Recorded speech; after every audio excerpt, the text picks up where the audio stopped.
Hi everybody, I am going to discuss exact differential equation. Subject is mathematics. Exact differential equation and its solution. Exact differential equation and its solution. The necessary and sufficient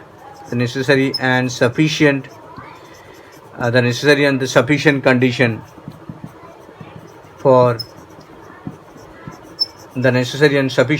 for differential equation.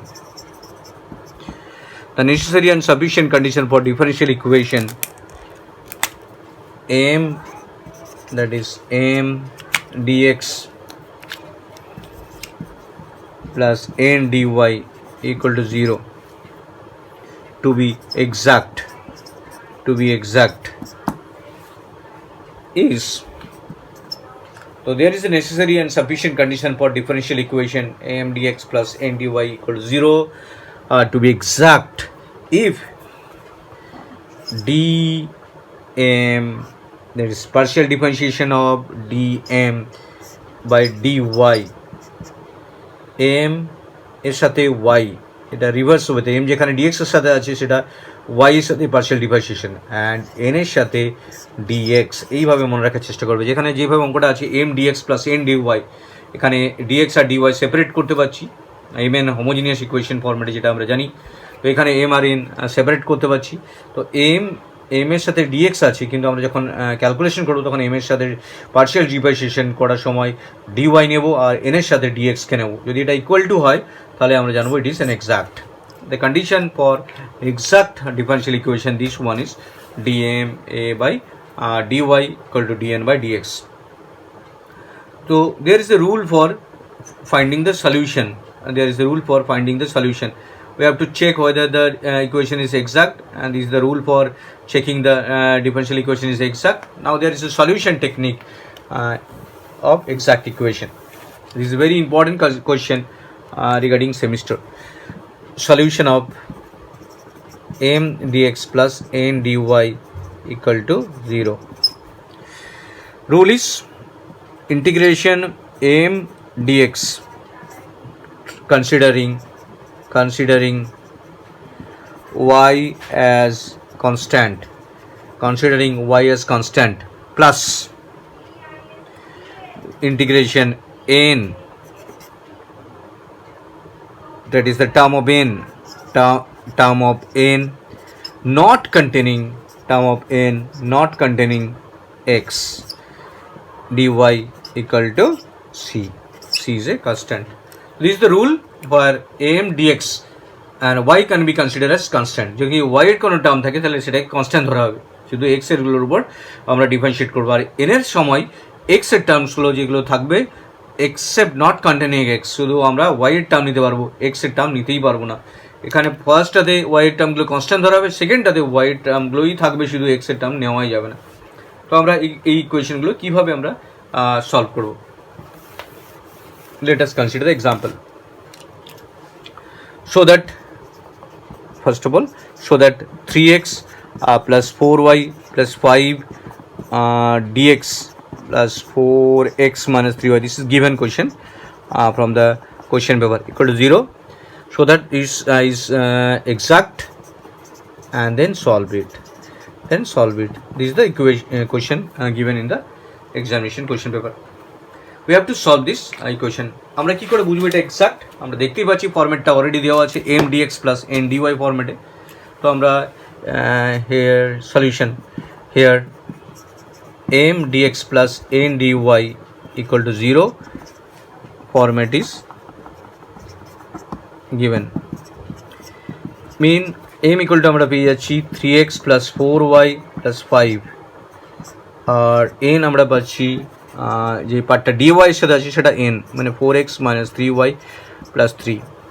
এবার আমরা যখনই এটা partial differentiate করবো, আমরা মনে রাখার জন্য বলেছিলাম যে m এর সাথে আমরা যখন আছে dx, আমরা পার্শিয়াল ডিফারেন্সিয়েট করবো y এর রিভার্সটা, তো dm by dy করবো আমরা।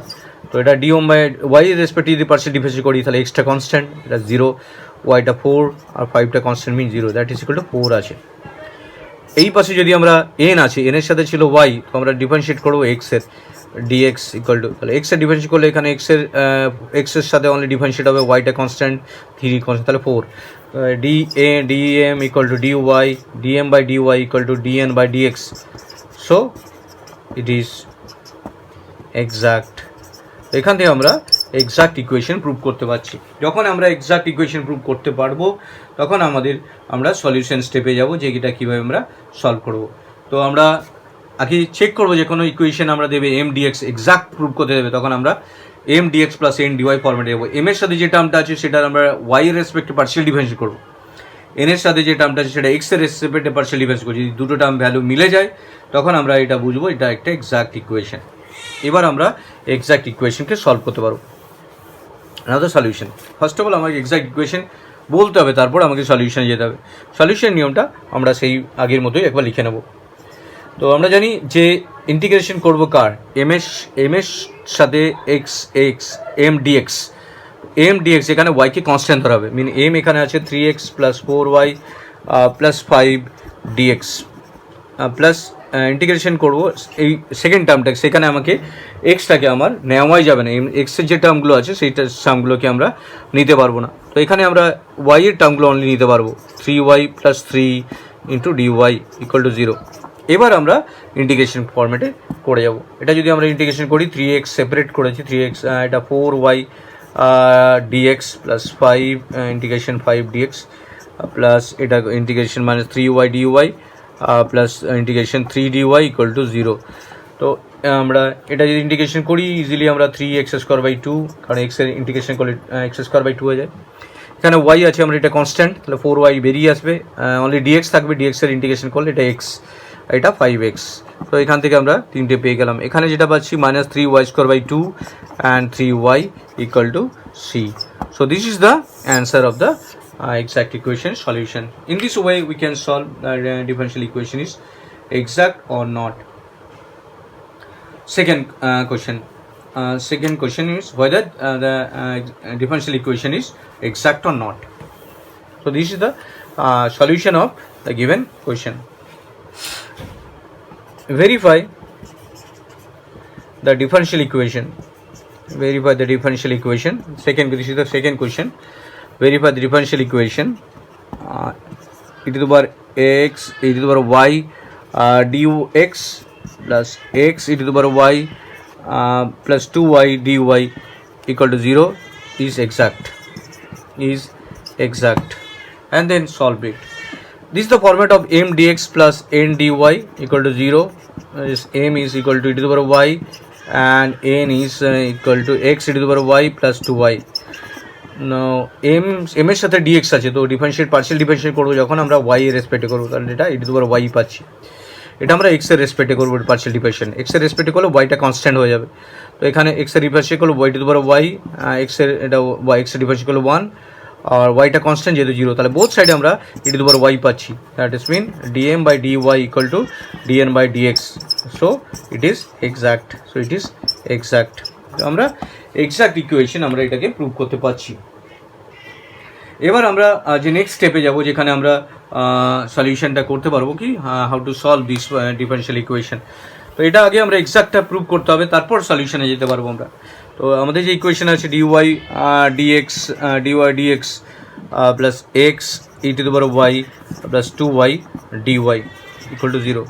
তো এখান থেকে আমরা একটু সিম্পলিফাই করে যদি করে নিই, তাহলে আমরা E to the power Y dx plus x E to the power Y dy plus 2y dy. So separate যদি আমরা ফর্মেটে আসি, তাহলে এখান থেকে আমরা একটা ফর্মেট পাচ্ছি যেটা d differentiate of x E to the power x, UV formula পাচ্ছি, একটা x E to the power Y.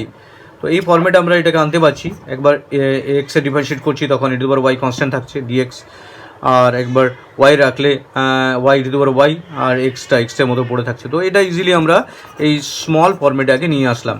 এবার যদি আমরা পার্শিয়াল ডিফারেন্সিয়েশন রুলটা ফলো করি, এটা ইন্টিগ্রেশন করি, তো ইন্টিগ্রেশন করলে আমরা পাচ্ছি d x E to the power y plus integration 2y dy, that is এটাকেও আমরা লিখতে পারি, এই ফর্মেটটাকে আমরা লিখতে পারি ডি অফ ওয়াই স্কোয়ার। তো এটা d of y square d of y square, y square, that is equal to 0. I mean that is equal to x first simplify করে নিচ্ছি, x e to the power y plus y square equal to c. তো আমরা যখন আমরা দেখবো যে বিভিন্ন রকমের কম্বিনেশনস আছে এক্সাক্ট ইকুয়েশন, তো এটা আমরা যদি নর্মাল ওয়েতেও সলভ করতে পারি সেটাও পসিবল। তো ভেরিফাই করার পর এক্সাক্ট তারপর আমি ওটাকে সলভ করতে পারি। যদি আমরা ওই সেম ওয়েতে আমরা এগোতাম, যদি এখানে আমরা কন্টেনিং এক্স আর ওয়াই, তাহলেও দেখি কীভাবে আমরা এগোতে পারতাম। আমরা জানি এম ডিএক্স, এম এর সাথে ডিএক্সটা আছে, তার মানে এম ডিএক্স, যেখানে আমরা রুলসের মতো করে এগোবো, যেখানে আমরা জানি যে এম ডিএক্সটার যে টার্মগুলো আছে সেখানে y containing e to the power y dy x, e to the power y dx, y is here constant. So this is the rule. The first rule is am dx y is constant. Then the second rule is here x is constant. যেখানে x থাকবে সেটা should be treated as constant. That is integration x e to the power y and here x not containing x. So we have to consider 2y dy equal to 0. Now here it is a e to the power y x, e to the power y x, and this one is 2y square by 2 equal to c. So you can solve this way also. This is the general rule. You can solve this way. E to the power yx plus y square equal to c. So this is the general rule of the exact equation, that is you can am dx, m এর সাথে যে টার্মগুলো আছে সেই x এর টার্মগুলো only differentiate হবে আর ওয়াইটা constant হবে। এখানে ডি উইথ উপর ওয়াইটা কনস্ট্যান্ট আছে, এখানে আমরা x এর টার্মগুলো বাদ দিয়ে দিয়েছি, তাহলে x এর টার্ম বাদ দিয়েছি, ওয়াই ডি ওয়াই এই টার্মটা অনলি আছে। তো এটাকে আমরা সলভ করতে পারি। তো আমরা নর্মাল ওয়েতে এগোতে পারি, বা আমাদের আগের রুলস যেটা আছে সেই রুলটাকে ফলো করেও আমরা কাজগুলো করতে পারি। যেমন আরেকটা এক্সাম্পল নিচ্ছি, তাতে আরও ক্লিয়ার আইডিয়া হবে তোমাদের। Consider another example. E to the power y plus 1 cos x dx plus e to the power y sin y dy equal to 0 is exact or not? Is exact or not? Then solve it. If it is exact, then solve. If it is exact, solve it. First of all the same formula আমরা দেখতে পাচ্ছি, আমরা M খুঁজে পাচ্ছি, M equal to M এর সাথে যেটা আছে e to the power y 1 into cos x, R N এর সাথে আমরা পাচ্ছি e to the power y sin y পাচ্ছি। তো আমরা সেমভাবে আমরা জানি এম এর সাথে ডিএক্স আছে, তো পার্শিয়াল ডিফারেন্সিয়েট করার সময় ওয়াইকে নেব, এক্সটা কনস্ট্যান্ট হবে। ওয়াইকে যদি আমরা করি তাহলে e to the power y থাকলো, আর বাকিটা কনস্ট্যান্ট আছে, কনস্ট্যান্টের মতোই পড়ে থাকবে। এখানে আমরা এক্স এর রেসপেক্টে করছি, এক্স এর রেসপেক্টে যদি করি তো এক্স এর রেসপেক্টে ওই এখানে এক্স এর কোনো টার্মই নেই, তো 0। তো এটা আমরা দেখতে পাচ্ছি dm by dy not equal to dn by dx, so it is not exact.